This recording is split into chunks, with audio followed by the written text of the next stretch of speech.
Number 1, what is your name, please? My name is Kevin O'Keefe.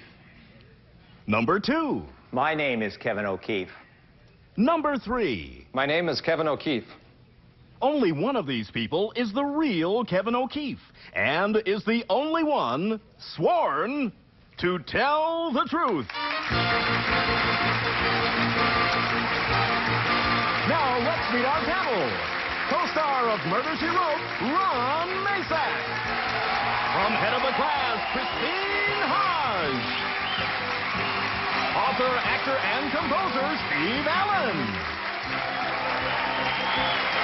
And Steve Allen's glamorous wife, actress Jane Meadows. Here's the host of To Tell the Truth, Gordon Elliott.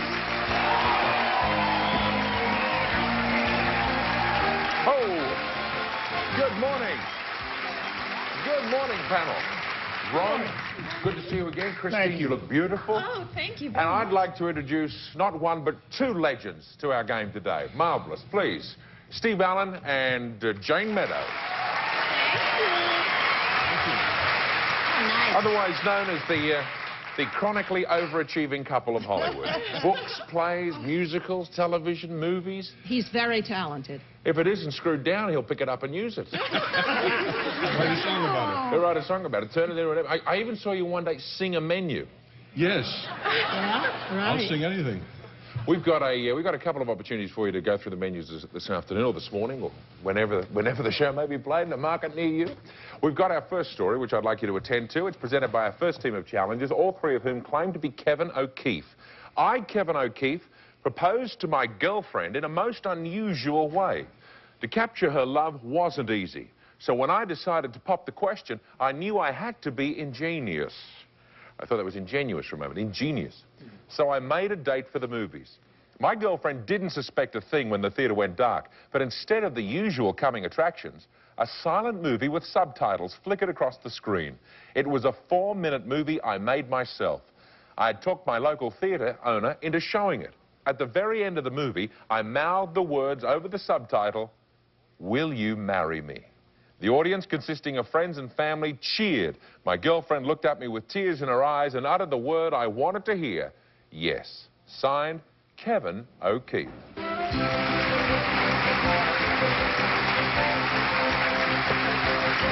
Well, welcome, you cinematic Romeos, and we'll be back with a story of this movie rated R for romance after this. Welcome back to Tell the Truth. All right, panel, these 3 people all claim to be Kevin O'Keefe, who proposed on the silver screen. Let's start the questioning of 1 true believer and 2 liars with Jane Meadows. Kevin, number 1, where was this movie theater? And the name of it, please. It was the Washington Township Triplex in New Jersey. In New Jersey. Number 2, didn't your girlfriend suspect when the audience was friends and relatives? No, she didn't see them. They were all placed up front of the movie theater, so when we came in the back, she couldn't even see them. Oh, you mean there were other people in the audience? That's correct. How much, number 3, how much did you pay to make this movie? I pay $1,000 to make the film, or actually the processing of the film. You can actually go into... I love your use of the word theater. Theater. Theater. Yes, yes. Stephen, more theater. Thank you. Number 3, did the movie that you made have a title? Yes, it was called Looking for Mrs. Goodwife. That's pretty hip. How long had you known the young lady at that point? We'd been dating each other for about 2 years. I see. Number 2, how long now have you been married? We're not married yet. Ah, it's recently, I assume. Number 1, what else was showing at the theater? I mean, when most people walk by, what would they have expected to see? Pretty Woman was the movie that was playing that night. I see. I rest my case. We're going to leave it there. Moving along, the beautiful Christine Hodge.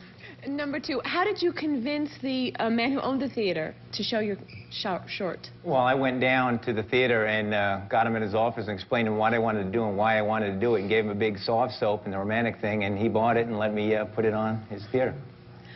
Number 1, if it was a triplex, what were the other 2 movies playing? I believe Betsy's Wedding and Back to the Future 3. Great. Number 3, how did you go about getting the film and the crew to do this film? Well, it was a friend of mine. We actually shot it on video and just regular camcorder video, and then it was bumped up from there to 35 millimeter. I see. Ingenious. Ron Mazak. Number 3, how long did it take you to make this 4-minute film? We actually did it over a weekend. My girlfriend is a stewardess, and she was out of town that weekend, so we put the whole thing together very quickly while she was out of town. Number 2, what city are you from? I'm from Long Island, New York. Long Island, New York. Number 1, did this make the newspapers? Yes, it did. Nationwide, number 1? Well, as far as I know, yes. It did make nationwide news. And number 2, when is the wedding planned for? It's going to be September 28th, 1991. Number 3, when is your wedding date? Yeah, but when will it be a national release? Okay, time's up, panel. Time to vote for either number 1, number 2, or number 2. There we are, number 3. Our team of challengers will receive $500 for each incorrect vote with a guarantee of $1,000. And if the panel is fooled completely, the team will receive $3,000. Panel, if you're ready to cast your ballots, we'll begin with Jane Meadows. Well, I must say, number 2 and number 3 had very good answers. But number 1 has a sneaky look and a devilish face, and he looks just like he would do something like that, doesn't he? My vote for number 1. Steve Allen. Oddly enough, I had exactly the same feeling about the sneaky look in the eyes of number 3. Jane and I are very sensitive to different kinds of sneakiness. You would have married different. I vote for number 3. Okay, thank you. And Christine? I'm telling you, those sneaky eyes, they got me on number 2. All right. Okay, Ron. Well, I'll tell you, Gordon, I was trying to do all those sneaky sheriff kind of things. I was looking at their hands to see if they had wedding rings on, which they didn't, and they all had that answer correctly. Number 3, when he said that he found the time because his fiancée was a stewardess and out of town, that kind of sold me. Whichever one of you it is, I'm a romantic, and I think that's terrific. God bless you. I vote for number 3. Okay, let's find out now. The votes are all in. As you can see, 1 vote for number 1, 1 vote for number 2, and 2 votes for number 3, an even spread of bets. Now it's time to find out who that real celluloid Romeo is. Will the real Kevin O'Keefe please stand up? You got it, Jane. You got it. Tremendous. Now, let's first of all meet the imposters. Number 2, 1 vote, and what's your real name? What do you do? My name is Rich Knudsen, and I'm a Beverly Hills cop. Number 3, 2 votes. What's your real name and occupation? My name is Tony Auer. I'm a Lutheran minister, and I've been married for 23 years.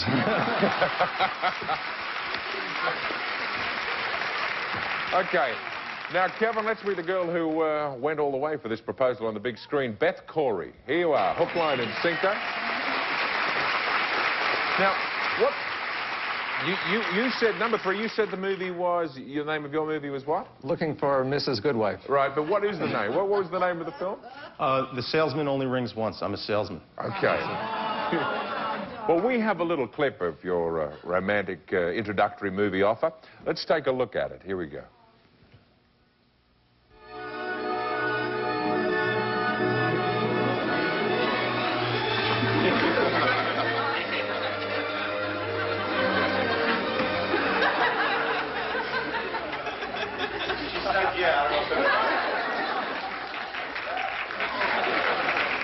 Fantastic.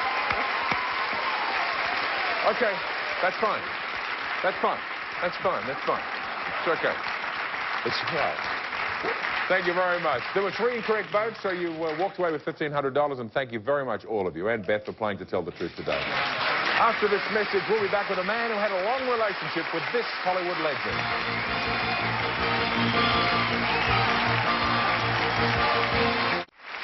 We're back. Let's meet our next team of challengers.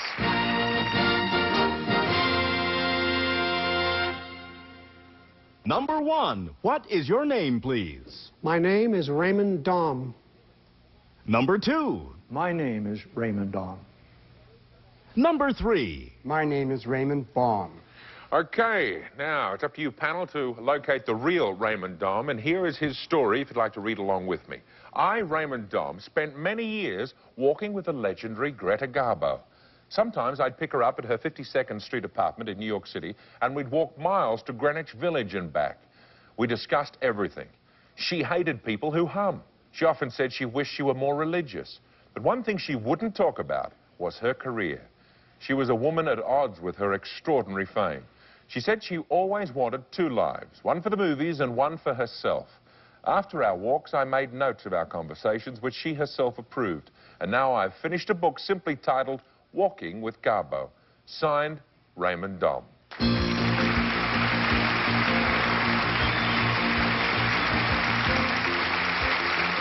Welcome, gentlemen, and good luck, contestants. And let's start the questioning on this with Ron Masak.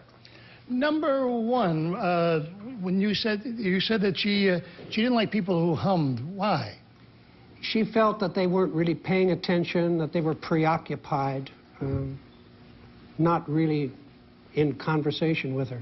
Number two, you said that she wished she had more religion. Did she have a religious background at all? I think just a general religion. I don't think she had any particular religion. Number three, she made headlines when the movies would say Garbo talks. What was that film that Garbo talked in? Anna was her first picture. She talked in. Number one, did she ever... Sorry, Christine, your turn. Number three, how did you start walking with Garbo? Well, I worked in a bookstore in New York, and that's where I first met her. And number two, how did she approve these things herself? Well, she saw some of the writing, and she had no objections to the writing of the manuscript. Did she know, number two, when you were walking with her, that you were going to write about her conversations? I don't think so. Number one, what did she like to walk most? Where did she like to go? Where she liked to walk? Yes. We walked to Greenwich Village. We would go up to Gracie Mansion, along Madison Avenue. Okay. We'll move along. Steve Allen. The comedians of the 1930s did endless jokes about Garbo's feet. They were supposed to have been big. Were they really... I'm sorry, I meant to address this to number one. Were they so? 8.5 AA. Which you can take whatever way you want. Yeah. I'll take them one at a time. Number two, what other books have you written? Nothing. I see. This is your first, all right. Number three, approximately how old were you when you first met Miss Garbo? About 45. I see. We're going to move along. Jane Meadows. Yes. Garbo had a very famous line that she was supposed... Number one, a very famous line that she was supposed to have said. The most famous. Do you know what I'm going after? You mean in Grand Hotel? Well, I want to be alone? Yes. Did she really say that? In Grand Hotel, yes. Number two, who is your publisher? Harper and Row. And number three, why do you think Garbo was so shy? I think she wasn't shy. As such, she just didn't want to be bothered with most people. God, that beautiful woman. Time is up, panel. Time to vote for either number one, number two, or number three. Our team of challengers will receive $500 for each incorrect vote with a guarantee of $1,000. And if the panel is fooled completely, which isn't all that difficult sometimes, the team will receive $3,000. Panel, are you ready to cast your ballot? If so, we'll begin with Ron. Well, I thought I heard number three make a mistake on his name, for one, although the answers were wonderful. Number two looked at number one when he was asked the question, when Steve asked the question about how many books he'd written, and he said, just one, didn't I? Number one seemed to have all the right answers without really volunteering them too much, but he had all the right answers, so I went with number one. Okay. Moving along, Christine, your thoughts? For me, it was very difficult. They all were very convincing. But I just got the the feeling that if I were Garbo, I would probably walk with number one. Well, there you go. What a compliment, I think. Steve? I have the feeling that number one has, this is stupid because they fool you on this show, more the look of someone who might have written such a book as Walking with Garbo. Oddly enough, I'm working on a book right now called Stumbling with Dietrich. So I will go for number one. All right. You've got the Kane Walker version, right? Jane? Yeah, Jane, are you there? I think just to be different, because they've all said number one, and you were all very convincing. But it looks to me like number two would be a friend of Garbo's. I'm going for number two. Well, here's an opportunity. The votes are all in. 3 votes for number one, 1 vote for number two, and nothing for number three. Now let's find out who the real friend of Garbo is. Will the real Raymond Dom please stand up?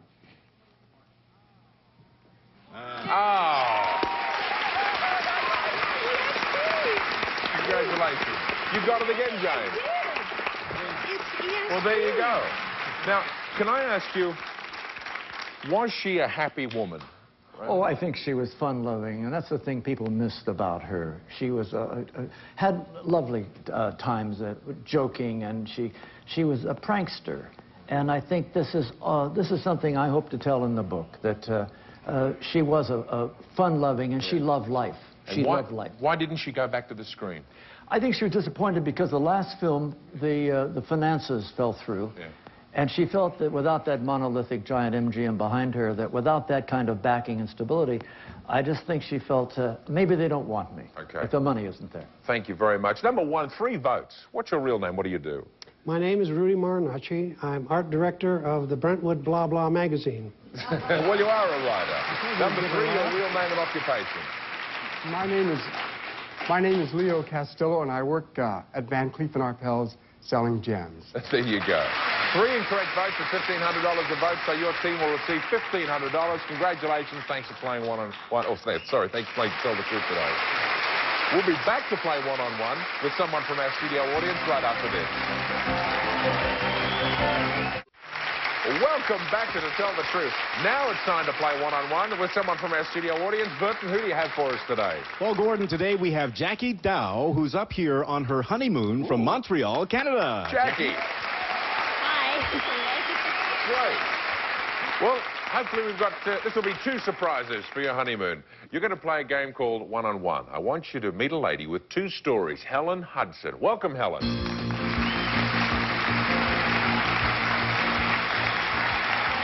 Now, Jackie, Helen is going to tell us 2 stories, only one of which is the truth. If you can spot that true story, you'll win $500.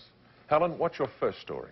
I'm the first person to sing the national anthem at all 26 Major League ballparks. Now, that may or may not be the truth, so let's listen to Helen's second story. I work for the U.S. Treasury. I'm personally responsible for issuing President Bush's paycheck. Now, panel, to help Jackie win that $500, you'll ask one question about each of those stories. We'll start each of them. Start with story number 1, that of the singer. We'll start with Jane. What key do you sing the national anthem in? E. E. Yes. Now, you'd know. Steve. Have you ever forgotten the words to the national anthem? Never. Never. No. I know a lot of people have, but... Christine. Not you, Helen. What ballpark has the best acoustics? It's hard to measure because it depends on how many people are there. Houston, the Astrodome, was actually pretty good. Okay. Ron. Did you sing in Jack Murphy Stadium before or after Roseanne Barr tried it? I was after Roseanne. Good move. Surprised they let me sing, right? Okay, Jackie, you have heard Helen's first story. Now questions on story number 2, that of the paycheck of President Bush. Jane again. How often is the president paid? As often as most of us, twice a month, 15th and the 30th. Steve. In what sense should we interpret the phrase that you issue his paycheck? What does that mean exactly? Well, it's kind of fancy lingo for I basically push the buttons on the computer and it whips it up. I see. Christine. Who signs the check? Well, the treasurer always signs the check, right? Catherine Ortega, she's on the bottom of your $1 bill. Ron. Do you also pay Vice President Quayle's allowance? Right. Right, the whole cabinet allowance.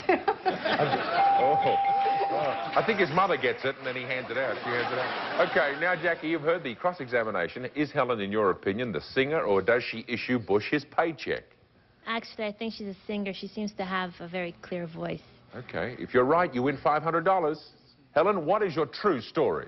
To tell the truth, I am the singer. Oh! Congratulations, Jackie. You've won $500. Thanks for playing one-on-one. Thank you very much. Now, Helen, we've got a clip of you singing at the grand finale at San Diego. This is Jack Murphy Stadium. This is the 26th? Yes, it was the 26th. It was Monday night. Let's have a look. For the land of the free and the home of the brave,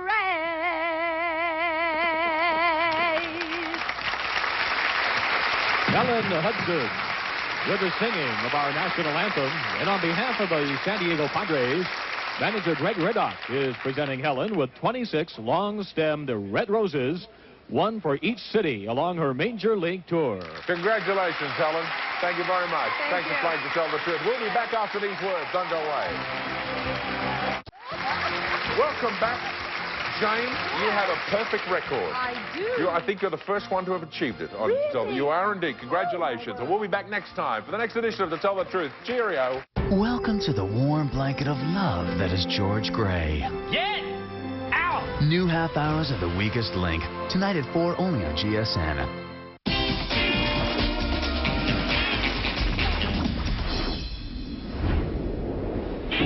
GSN.